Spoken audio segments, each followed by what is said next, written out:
Basement की खुदाई का काम चल रहा था जब ये दर्दनाक हादसा हुआ। मिट्टी धंसी और इसके नीचे 3 मजदूर दब गए।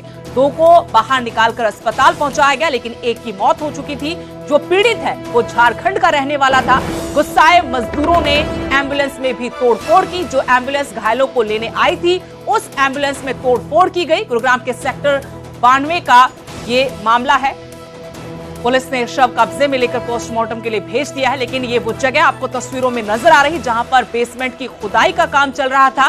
बेसमेंट की खुदाई में कई मजदूर लगे हुए थे, तभी मिट्टी गिरी और मिट्टी के नीचे दबने से एक मजदूर की मौत हो गई, जबकि 2 अन्य मजदूर इसमें घायल हुए हैं। घायलों को अस्पताल में भर्ती कराया गया, लेकिन इस घटना से गुस्साए बाकी मजदूरों ने खूब हंगामा किया। जब घायलों को और शव को लेने के लिए एम्बुलेंस यहां पर पहुंची तो उस एम्बुलेंस में भी तोड़फोड़ की गई।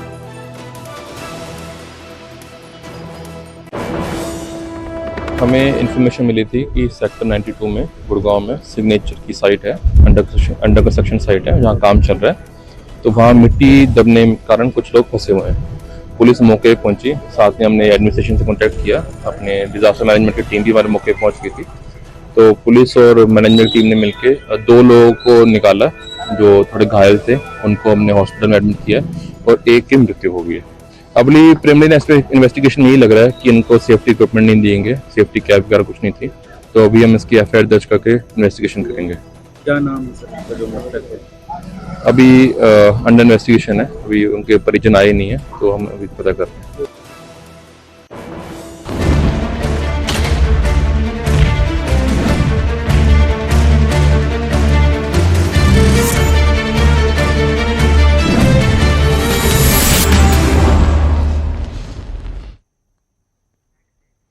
अब रुख करेंगे प्रदेश की राजनीतिक बड़ी खबरों का। बड़ी खबर यह कि यूट्यूबर्स और इन्फ्लुएंसर से मुख्यमंत्री नायब सिंह सैनी ने मुलाकात की है। यूट्यूबर्स के सवालों का जवाब भी मुख्यमंत्री देते हुए नजर आए और इस दौरान मुख्यमंत्री नायब सिंह सैनी ने कहा कि पहले देश में धमाके होते थे, ब्लास्ट होते थे, लेकिन अब भारत सुरक्षित है। हमारे बॉर्डर पर खड़े रक्षक के ऊपर भी पत्थरबाजी की जाती थी, लेकिन 10 सालों में पत्थरबाजी भी बंद हो गई है। पीएम मोदी ने भी इससे पहले यूट्यूबर्स और इन्फ्लुएंसर से मुलाकात की थी। उसी तर्ज पर मुख्यमंत्री नायब सिंह सैनी ने भी इन्फ्लुएंसर्स और यूट्यूबर्स से मुलाकात की। यहां कई सवालों के जवाब भी मुख्यमंत्री ने दिए। साथ ही कहा कि पहले देश में धमाके होते थे, अब भारत पूरी तरह से सुरक्षित है। प्रधानमंत्री नरेंद्र मोदी के हाथों में देश पूरी तरह से सुरक्षित है। पहले हमारे बॉर्डर पर खड़े जो रक्षक हैं, जवान हैं, सैनिक हैं, उन पर भी पत्थरबाजी होती थी, लेकिन 10 सालों में पत्थरबाजी बंद।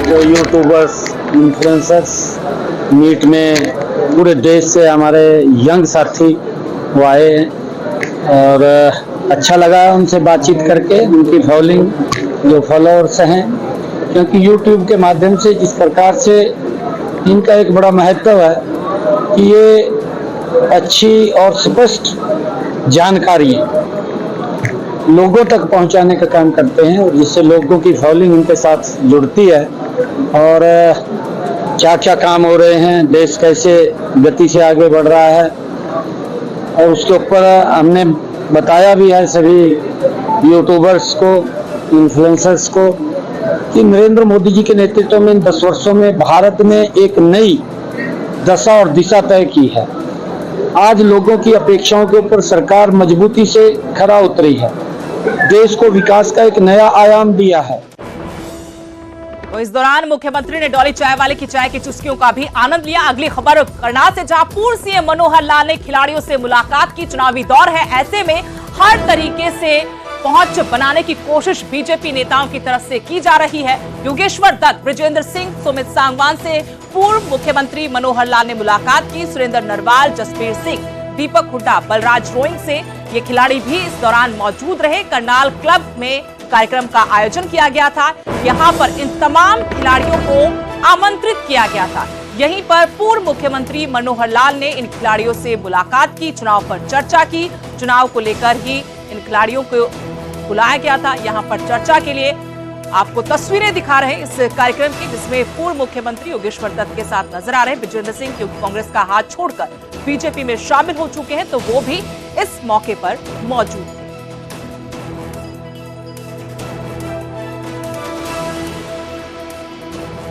करनाल से हमारे सहयोगी हिमांशु नारंग फोन लाइन से जुड़ गए हैं। इस खबर पर उनसे और जानकारी लेंगे। हिमांशु, खिलाड़ियों को बुलाया गया था, स्पेशल कार्यक्रम का आयोजन किया गया था बीजेपी की तरफ से, पूर्व मुख्यमंत्री मिले हैं, क्या चुनावी चर्चा इस दौरान खिलाड़ियों के साथ हुई?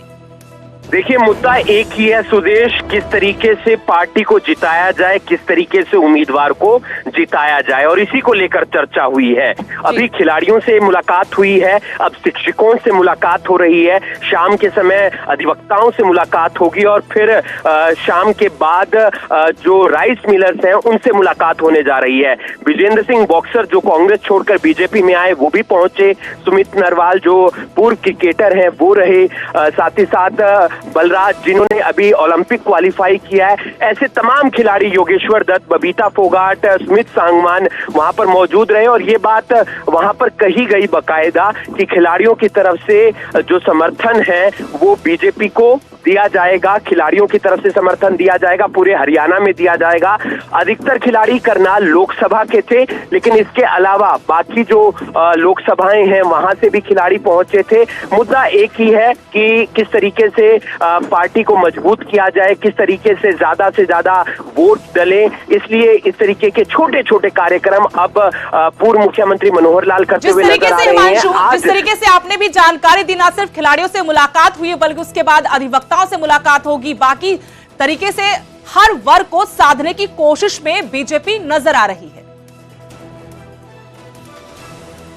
बिल्कुल यही कहा जा सकता है कि अलग अलग वर्गों को साधने का प्रयास किया जा रहा है। आज दोनों जो बीजेपी के नेता हैं, पूर्व सीएम मनोहर लाल वो भी करनाल में हैं, और सीएम नायब सिंह सैनी वो भी करनाल में हैं, वो भी करनाल पहुंच चुके हैं, क्योंकि करनाल सीट एक ऐसी सीट मानी जा रही है जो सबसे हॉट है, क्योंकि लोकसभा का चुनाव भी है यहाँ पर, और हरियाणा के करनाल का विधानसभा उपचुनाव भी है।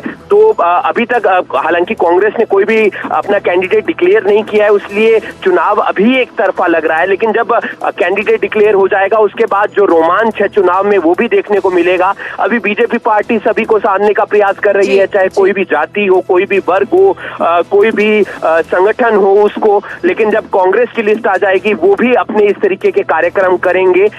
तो आज कई कार्यक्रम रहने वाले हैं दोनों ही नेताओं के, और अलग अलग जगह वो कार्यक्रम है। इसी बीच जो खाली समय है 12 से 3 बजे का, उसमें दोनों नेता आपस में भी मुलाकात कर सकते हैं। धन्यवाद हिमांशु जानकारी देने के लिए। तो पूर्व मुख्यमंत्री मनोहर लाल ने कुछ देर पहले खिलाड़ियों से मुलाकात की, चुनाव पर चर्चा की, और उसके बाद आगे का कार्यक्रम हम आपको बता दें कि वकीलों यानी अधिवक्ताओं से भी मुलाकात करेंगे पूर्व सीएम, इसके अलावा व्यापारी वर्ग से भी बातचीत करेंगे, शिक्षकों के साथ मुलाकात हो रही है। ऐसे में बीजेपी हर वर्ग को साधकर चल रही है, सभी से मुलाकातों का दौर चल रहा है। कुछ देर पहले हमने आपको दिखा था कैसे मुख्यमंत्री नायब सिंह सैनी ने इन्फ्लुएंसर्स और यूट्यूबर से भी मुलाकात कर चुनाव पर चर्चा की।